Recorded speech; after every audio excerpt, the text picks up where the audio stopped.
Hello students, आज फिर एक कुछ नए कंसेप्ट के साथ आपके सामने हूँ माइनर प्रीपोजिशंस को लेकर। अक्सर मैं हर वीडियो में आपको कुछ नया बताता हूँ, जैसा कि आप पहले कभी न पढ़े हैं न किसी बुक में देखे हैं। इसीलिए मेरा उद्देश्य है कि आपको इतना मजबूत बना देना ग्रामर में, और खासकर अभी मैं प्रीपोजिशन पढ़ा रहा हूँ, जिससे कि किसी किताब को छूने की आपको जरूरत न हो। अब जैसे आज फिर देख सकते हैं नया नया कंसेप्ट, बार, जिसे कहेंगे बार कौन, तो बियर बार भी होता है, बार काउंसिल एसोसिएशन होता है ना, कोर्ट आदि का होता है। तो मैं उसकी बात ही नहीं कर रहा हूँ, क्योंकि मैं ना एडवोकेट हूँ और ना शराब पीता हूँ। मैं सीधे बस एक ही चीज जानता हूँ, बार यानी एक प्रीपोजिशन है बस। तो यहाँ पर एक प्रीपोजिशन के रूप में आप देखेंगे बार। इसका मीनिंग क्या होता है पता है आपको? इसका मीनिंग होता है एक्सेप्ट फॉर। और एक्सेप्ट फॉर का मतलब क्या? इसको आप कह सकते हैं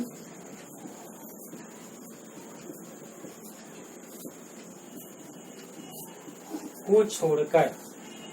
इसे कहते हैं एक्सेप्ट फॉर, को छोड़कर। कहीं पर भी जैसे एक्सेप्ट का भी यूज कर सकते हैं, इसके जगह में एक्सेप्टिंग भी कर सकते हैं। सब एक ही सेंस में तो आता है, लेकिन एक ये भी प्रीपोजिशन है, ये ध्यान में रखना है। अब जैसे एग्जाम्पल में ले लेंगे, ऑल स्टूडेंट्स अटेंडेड। देखिए यहाँ तक एक सेंटेंस कंप्लीट है ना, कि ऑल स्टूडेंट्स अटेंडेड, सभी स्टूडेंट ने भाग लिया। यहाँ पर फिर ऐसे कॉमा दे दिए, अब दे दिए बार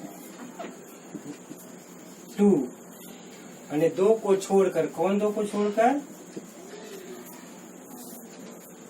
वर इल, वह दो को छोड़कर जो बीमार थे। तो इस प्रकार से आप यूज कर सकते हैं बार का कहीं भी, कोई भी सेंटेंस में।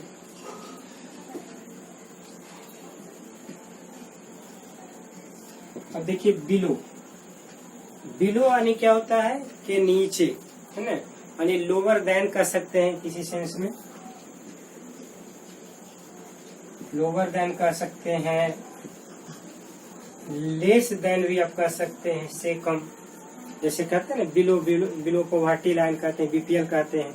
तो पॉवर्टी लाइन से नीचे है तो इसको बिलो पॉवर्टी लाइन कहते हैं। इंफीरियर टू भी आप कर सकते हैं इसको, इंफीरियर के सेंस में भी आप यूज कर लेते हैं, यानी से नीचे या के नीचे के लिए आप इसका यूज कर लेते हैं। के नीचे, से नीचे, देखिए दोनों जगह इस तरह से आप यूज कर सकते हैं, के नीचे या से। बात देखिए, उससे कोई दिक्कत नहीं। अब यहाँ देखिए क्या लिखेंगे एग्जाम्पल में, such work is below my dignity, such work is below my dignity. तो इस तरह से यहाँ पर बिलो का यूज आप कर सकते हैं, सबसे कॉमन आ गया। या फिर आप बहुत तरह का यूज कर सकते हैं, जैसे इसमें कोई दिक्कत नहीं है, ही इज बिलो, वह के नीचे है। किसका नीचे है?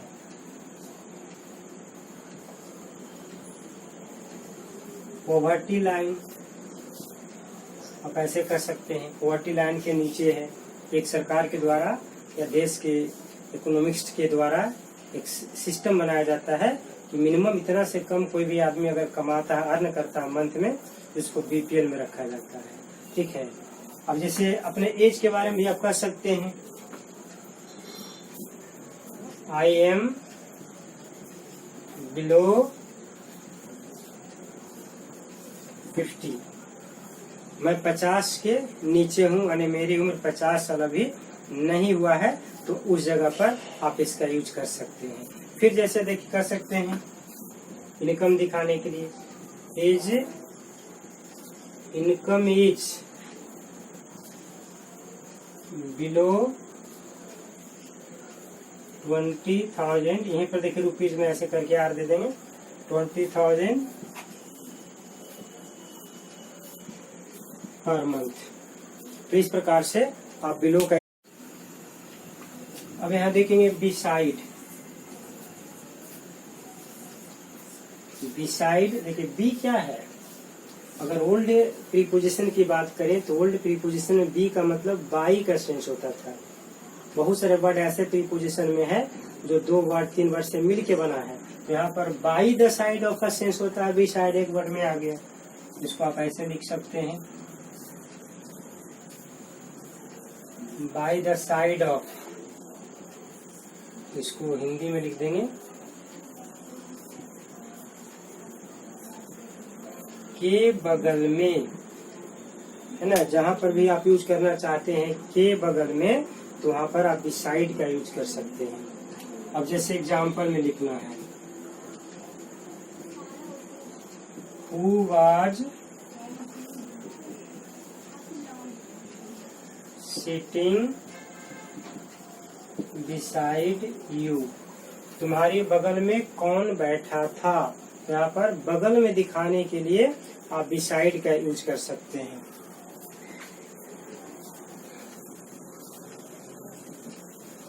फिर देखिए एक आता है वर्ड बिसाइड्स। बिसाइड्स का मतलब क्या होता है, इन एडिशन टू, इसको कहते हैं इन एडिशन टू। इसको हिंदी में क्या कहेंगे, के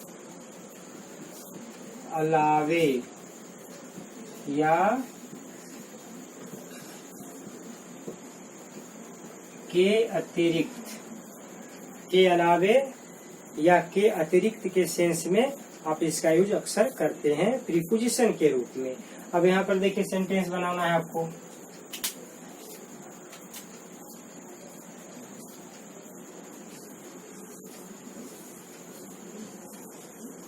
बिसाइड्स एडवाइस। देखिए एक चीज और इसमें ध्यान में रखेंगे, बिसाइड्स का ज्यादातर यूज सेंटेंस के शुरू में होता है, जबकि बिसाइड का कभी शुरू में हो ही नहीं सकता। अक्सर कंफ्यूजन बिसाइड बिसाइड्स को लेकर होता है इसका ज्यादा, लेकिन ऐसा नहीं कि बीच में नहीं हो सकता, ऐसा मत समझेंगे, अक्सर ऐसा होता है, आप यूज कहीं भी कर सकते हैं। तो बिसाइड्स एडवाइस, एडवाइस तो दिया ही करा, एडवाइस के अलावे ही gave me some money. Advice सलाह के अलावे उसने मुझे कुछ पैसे भी दिए। यहाँ दो कंसेप्ट लेकर चलता है इसमें, देखिए 2 तरह का, besides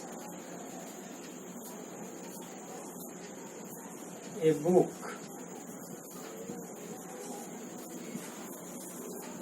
she gave me A copy. एक बुक के अलावे, किताब के अलावे, पुस्तक के अलावे उसने मुझे एक कॉपी भी दिया। तो इस तरह से भी इसका यूज कर सकते हैं। अब देखेंगे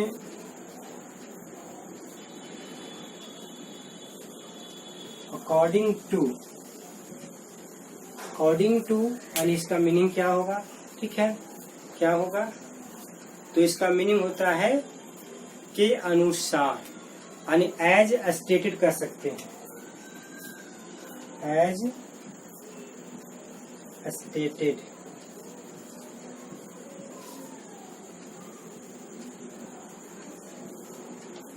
के अनुसार। अब जैसे देखिए एग्जाम्पल में आप इसको लिख दें,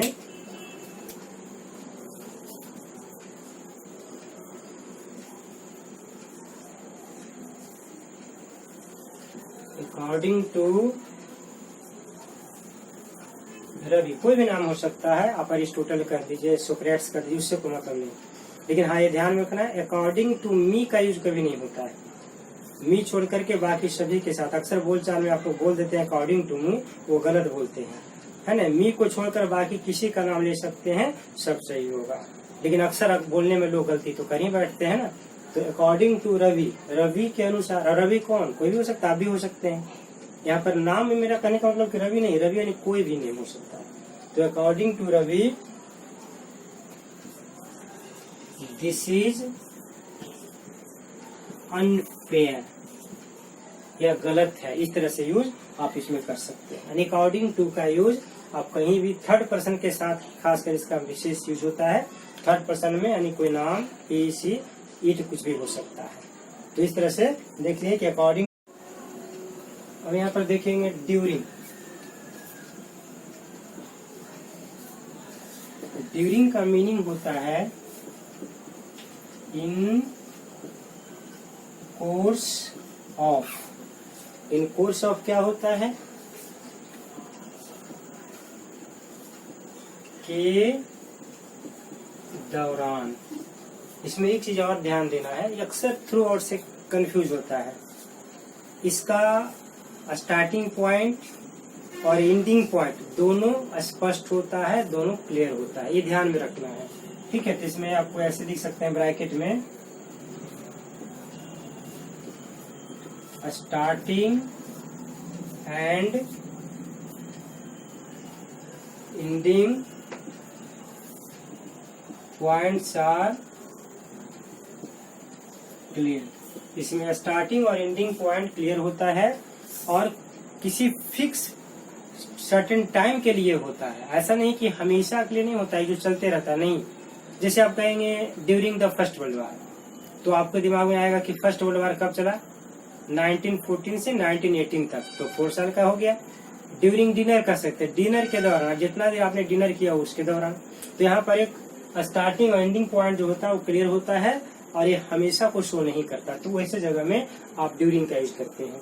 जैसे देखिए आप लिखेंगे एग्जाम्पल में, large number of civilians. Civilians कहने का मतलब क्या हुआ? आम नागरिक।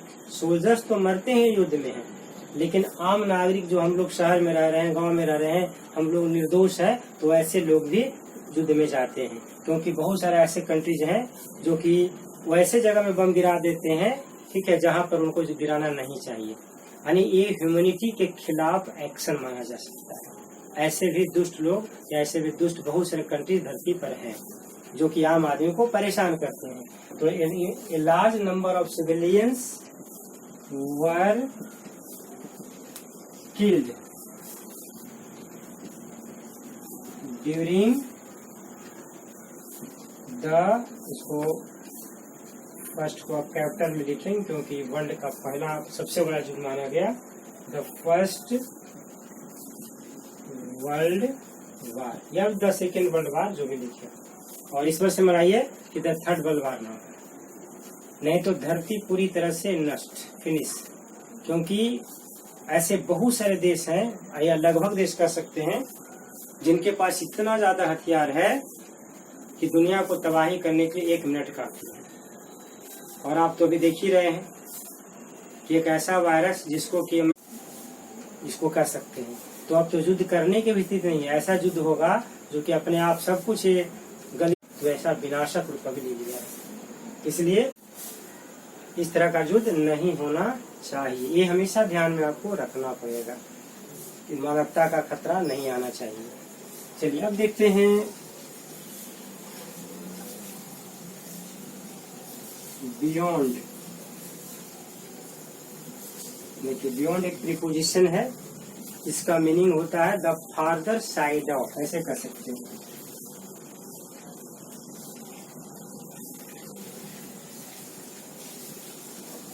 द फार्दर साइड ऑफ मतलब क्या? ठीक है, दूसरे तरफ दूर का साइड को कह सकते हैं, लेटर देन कह सकते हैं, बाद का, ठीक है, लेटर देन भी कह सकते हैं, या फिर क्या कर सकते हैं, या फिर एक्सेप्ट के सेंस में यूज कर सकते हैं। इसका कई तरह का यूज होता है, एक्सेप्ट, ये सब। इसको हिंदी में लिखेंगे तो क्या हो गया? से परे, या खाली परे भी कर सकते हैं, के बाहर, बहुत सेंस में इसका यूज होता है। टाइम के लिए भी होता है, प्लेस के लिए भी यूज होता है, कई जगह से यूज हो जाता है। अब जैसे देखिए आपको कोई कहता है इस तरह से, डोंट गो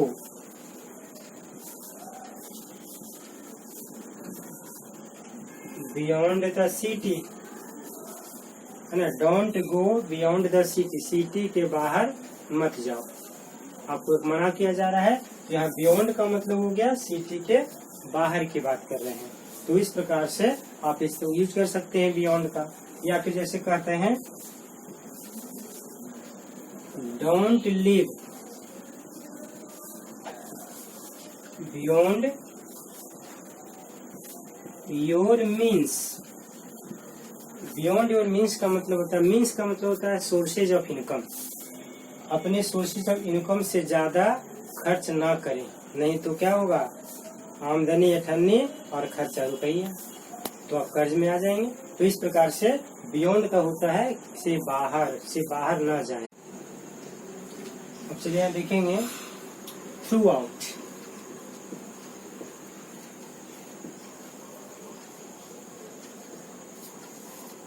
थ्रू आउट का मीनिंग होता है लगातार, है ना, कंटिन्यूअस कंसेप्ट में।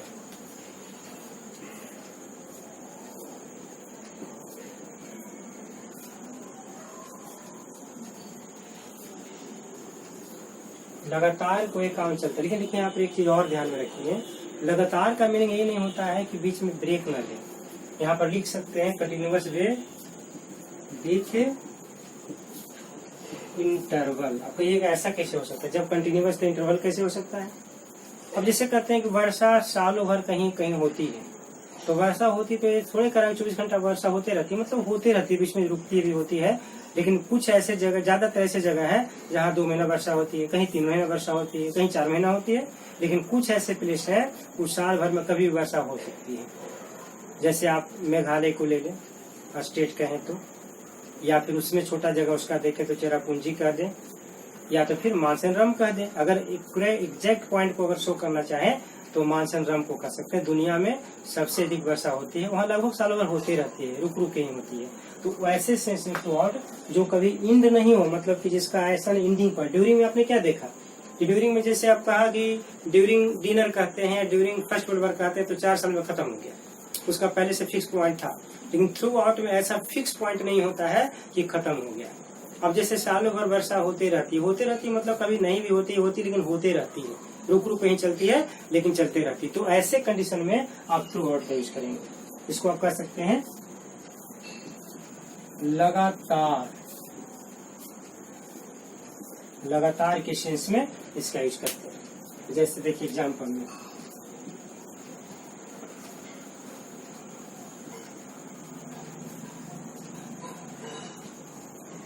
इसको बहुत तरह से लिखते हैं, मानसिन रम भी लिखते हैं, मानसिन रम भी लिखते हैं। तो लिखने का तरीका डिफरेंट होता है। Mawsynram receives heavy rainfall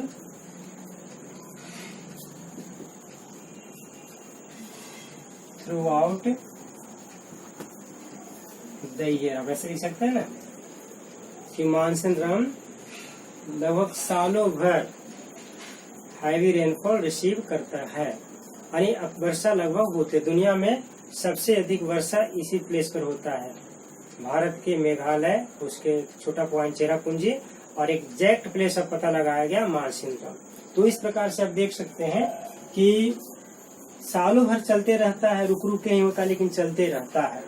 तो वैसे कंडीशन में यहाँ पर ड्यूरिंग नहीं लगाया। ड्यूरिंग का मतलब उसका इंडिंग है, लेकिन जब इसमें थ्रू आउट की बात करते हैं तो इसमें इंडिंग नहीं है, इसमें होते रहता है, रुकेगा फिर होगा, रुकेगा फिर, यानी चलते रहेगा। तो उसके लिए इसको यूज हम लोग करते हैं। चलिए अब देखते हैं इंक्लूडिंग का एक आता है।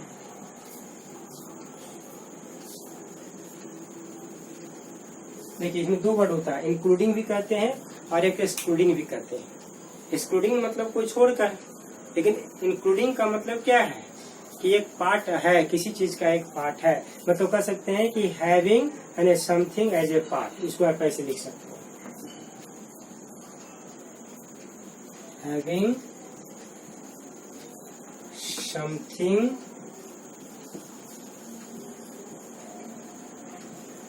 As a part. ठीक है, इसका मतलब क्या हुआ,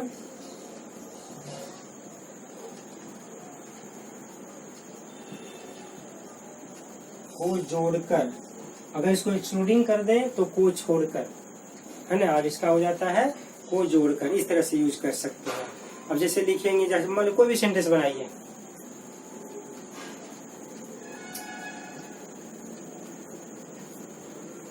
आई हैव स्पेंट 5 days, है ना, 5 days। अब जैसे मान लिया कि छुट्टी में आपने 5 दिन बिताया है, 5 days एज holidays